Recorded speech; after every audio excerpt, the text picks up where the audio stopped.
दोस्तों, आज की कहानी है बेटा तुम बहू की डिलीवरी में बहू के पास नहीं सो सकते। चलो दोस्तों, कहानी को शुरू करते हैं। हंसमुख संसल स्वभाव वाली पारुल को शादी के समय सभी ने एक ही सीख दी थी, बेटा ससुराल में अपनी हंसी पर थोड़ा कंट्रोल रखना और हर बात पर यहाँ की तरह खिलखिलाकर मत हंसना। उसके पूछने पर कि क्यों नहीं हंसना, सभी का एक ही जवाब था, बहू का हर बात पर हंसना अच्छा नहीं माना जाता। लेकिन ये क्या, यहाँ तो बिल्कुल उल्टा निकला। उसकी सास तो उसकी टू कॉपी थी, हर बात पर मजाक व खुलकर ठाके लगाना। उसे गुमसुम देख उसकी सास ने पूछा, क्यों बहू, तुम्हें ज्यादा हंसना बोलना पसंद नहीं?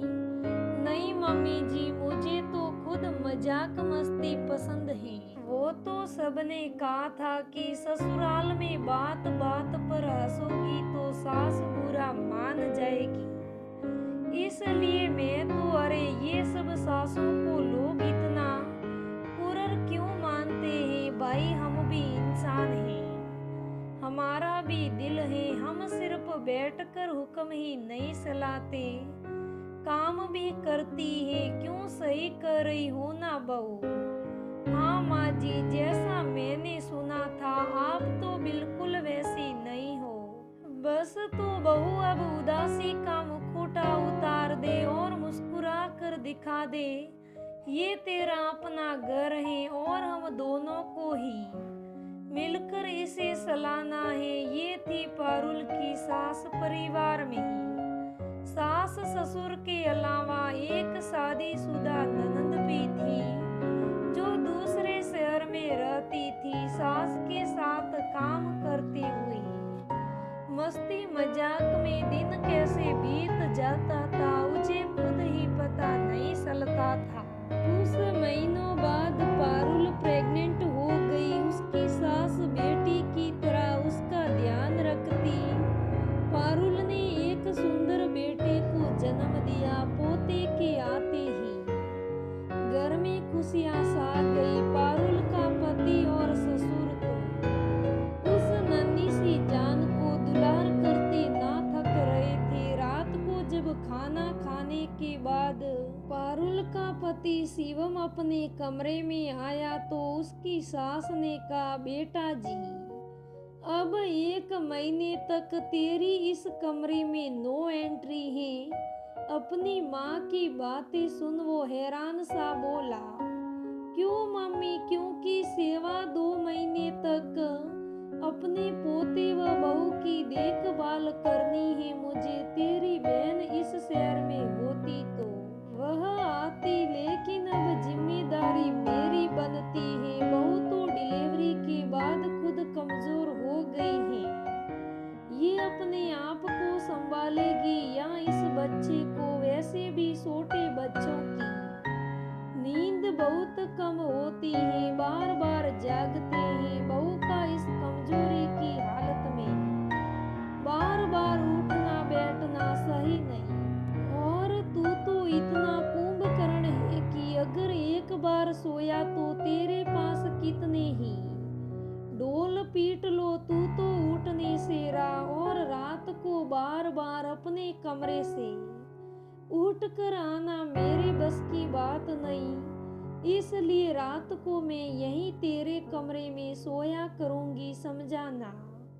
अब तू देख ले, अपने पापा के साथ सोएगा।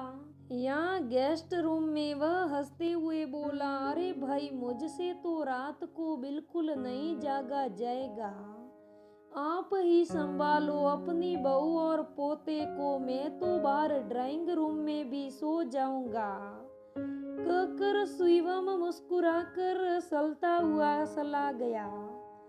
21 दिन पूरे होने पर पारुल व उसके बेटे की कुआं पूजन की रस्म हुई। उसकी ननद भी आई थी, लेकिन बच्चों के पेपर की वजह से वह तीसरे दिन ही लौट गई। कुआं पूजन के बाद शिवम बोला, मम्मी अब तो जूनियर 25-26 दिन का हो गया है, अब तो ये तो जाता होगा। मैं सोच रहा हूँ कि अपने कमरे में सो जाऊं, दूसरे बिस्तर पर नींद आती। हाँ हाँ सब समझती हूँ मैं, तुझे दूसरी बिस्तर पर नींद नहीं आती है, लेकिन बेटा जी अभी इस कमरे में आने का विचार भी मत करना। 1.25 महीने तक मम्मी कुछ ज्यादा ही लंबा पीरियड्स टाइम नहीं है बेटा। हमारे समय में जो जच्चा के कमरे में आदमियों की नो एंट्री होती थी, और तू तो यहाँ बैठकर गपशप कर रहा है, यही तेरे लिए काफी नहीं क्या? चलो जो हुक्म आपका माता जी। आप तो बहू व पोते के आने के बाद अपने बेटे व हमारे पापा को भूल ही गई हो। चलता हूँ, शिवम मुंह बनाते हुए बोला। उसके मुंह को देखकर सास बहू अपनी हंसी ना रोक पाई। उसके जाने के बाद पारुल ने अपनी सास से शर्माते हुए कहा, क्या मम्मी जी आप भी कुछ भी बोल देते हो उनके सामने? सही कहा है मैंने बहू, सब समझती हूँ इन आदमियों के मन की बात, आखिर सास हूँ तेरी। और वो सुना है ना तूने, सास भी कभी बहू थी लगता है। तेरे बिना नींद नहीं आ रही उसे क्या मम्मी? कुछ भी वैसी एक बात बताओ मम्मी, क्या वाकई में यहाँ 1.25 महीने बहू की देखभाल के लिए रखा था बड़े बुजुर्गों ने?